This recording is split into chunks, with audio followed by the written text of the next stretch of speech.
নমস্কাৰ সকলোকে স্বাগতম জনাইছো আহিছো আজি আকৌ এটি ভিডিঅ' লৈ আশা কৰো সকলোৰে ভাল মোৰ ভিডিঅ'টো শেষলৈকে চাব বুলি আশা কৰিছো আৰু চাই নিশ্চয় ভাল পাব আপোনালোকে আৰু যদি মোৰ ইউটিউব চেনেল শেৱালি অফিচিয়েলটো নতুনকৈ চাই আছে সাবস্ক্ৰাইব কৰিবলৈ নাপাহৰিব আজি মই অনুপমাৰ ফেব্ৰুৱাৰী সংখ্যাটো আপোনালোকৰ ওচৰলৈ আনিছো আপোনালোকে ইতিমধ্যে গমে পাইছে অনুপমাত কোনে কোনে লিখিছে কি লেখা ওলাইছে বহুতে লৈছে দোকানৰ পৰা লৈছে আৰু মোৰ এই কাৰণে ভাল লাগে বহুতে বিচাৰে অনুপমাখন সকলোৱে ভাল লগা বুলি কয় ভাল পায় এইটো কাৰণত আকৌ ভাল লাগে এইবাৰ মাৰ্চ সংখ্যাটো ওলাব অলপ কেইদিনমান পিছত ওলাব বিটুপাত ওলাইছে এতিয়া মই ফেব্ৰুৱাৰী সংখ্যাটো আপোনালোকৰ ওচৰলৈ আনিছো ফেব্ৰুৱাৰী সংখ্যাটোত কোনে কোনে লিখিছে কি লেখা ওলাইছে এইখিনি কম আহক তেন্তে ভিডিঅ'টো পিনে আগবাঢ়ো এইখন হল অনুপমাৰ ফেব্ৰুৱাৰী সংখ্যাৰ অনুপমা বিটুপাত আগবঢ়াইছে মৃদুলা কলিতা বৰুৱা ছয়গাঁৱৰ হয় আৰু শেষ পৃষ্ঠাৰ মডেল এয়া মই নিজে তাৰ পিছত আছে সেকেন্ড পেজত আছে শ্ৰদ্ধাঞ্জলি দিয়া হৈছে ৰাজীৱ হদিয়াত তাৰ পিছত শ্ৰদ্ধাঞ্জলিৰ পিছত এয়া পাত টাইমৰ অনুষ্ঠানৰ বাতৰি দিয়া হৈছে নহয় পাত টাইমৰ নহয় কিশোৰ কলিতাৰ গ্ৰন্থ উন্মোচনৰ বাতৰি দিয়া হৈছে তাৰ একদম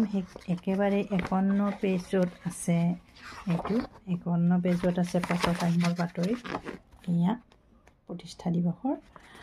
তাৰ পিছত মই কি আছে কম ভিতৰ চৰাত কি আছে সম্পাদকীয় আছে জানে সম্পাদকীয়টো মই লিখো তাৰ পিছত আছে নীৰৱে বৈ থাকে এখনি নৈ লিখিছে ৰিজুমণি দেৱীয়ে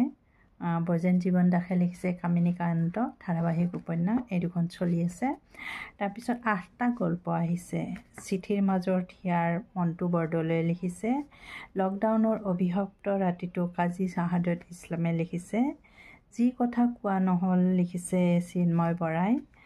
ভাতে পকা ধানে ৰিঙিয়াই জয়ন্ত কুমাৰ নাথে লিখিছে বিধৱাৰ প্ৰকাশাজুৰ প্ৰহ্লাদ জ্যোতি বৰাই লিখিছে ৰং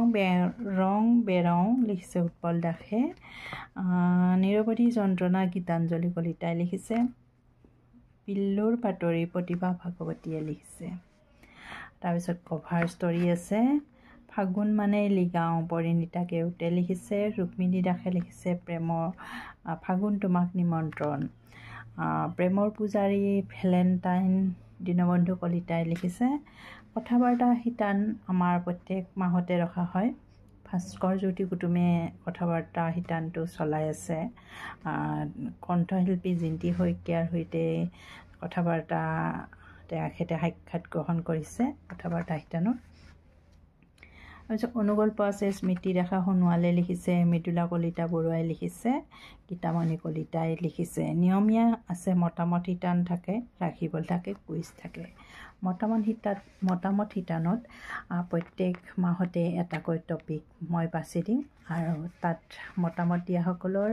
ফটো সহ নাম ঠিকনা গোটেইখিনি উঠাই দিয়া হয় তাৰপিছত প্ৰবন্ধ আছে বিশ্বত নিৰপৰাধী মানুহৰ বলেন চন্দ্ৰ দাসে লিখিছে এইটো লিখিছে ফাগুন মাহৰ বৈশিষ্ট্য আৰু স্বাস্থ্য ডক্টৰ চন্দন কলিতাই লিখিছে নিজেই নিজৰ মূল্য দিবলৈ শিকক শৈলেন কুমাৰে লিখিছে বসন্ত পঞ্চমী কত কেনেদৰে ৰাজশ্ৰী শৰ্মাই লিখিছে জ্যোতিপ্ৰসাদ বিষ্ণুৰাভাৰ বাবে খনীন্দ্ৰ বৰ্ণিলে লিখিছে নাৰী ইলা ভৰালী ডেকাই লিখিছে সৰস্বতী পূজা তেতিয়া আৰু এতিয়া শিল্পী দাসে লিখিছে তাৰপিছত কবিতা আছে 21 পৰা 27 পৃষ্ঠালৈ বিবেকানন্দ ৰাভাই লিখিছে পাৰ্থপ্ৰতিম শইকীয়াই লিখিছে চম্পা কলিতাই লিখিছে কিশোৰ কুমাৰ কলিতাই লিখিছে উখিলা প্ৰভা ভৰালী কাকতিয়ে লিখিছে নিতুমণি ৰাভাই লিখিছে ৰুমি বৰাই লিখিছে ৰিজুমণি বৰা কলিতাই লিখিছে অন্নপ্ৰভা কাকতিয়ে লিখিছে বিচিত্ৰ কুমাৰ দাসে লিখিছে